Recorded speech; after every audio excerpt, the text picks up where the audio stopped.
This is Lister Primary School in Bradford in Northern England, and like all schools, this too was closed for nearly 5 months due to the coronavirus lockdown.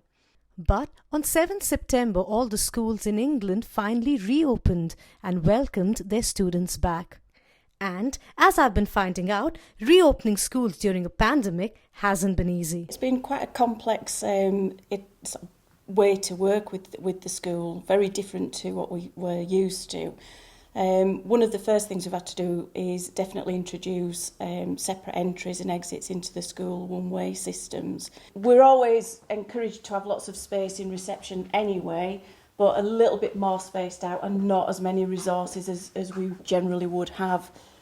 Some of the other things that we've put in place is having plastic over all the displays, so these can be wiped down as well. Our children and every year group within school now works in a bubble.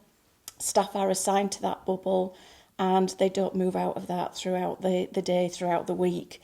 Every area in school has now got their own staff rest room. We've tried to make it really clear for all of our pupils that we've got a one-way system in place. Notices on the walls reminding about social distancing as well. They know if they do come outside of the classroom to use any of the toilets, they've got to hand sanitise before they go back in, and there's stations outside. The other idea behind having these stations is any resources that teachers may need, they're left outside the classroom, so nobody's breaking into somebody else's bubble. Now, these new measures have also added extra pressure on teachers in what is already a difficult term time. The difficult part in early years is not being able to hug children or pick them up. So that was the hardest part for me. With children missing so much of their education this year, we've had entire year groups who have missed 6 months of their education. So I think catching them up and making sure they have covered what they need to cover. A lot of children don't have laptops, tablets, computers at home. So ensuring that the work that we were putting online, ensuring that they weren't going to miss that, we then decided to print off physical copies.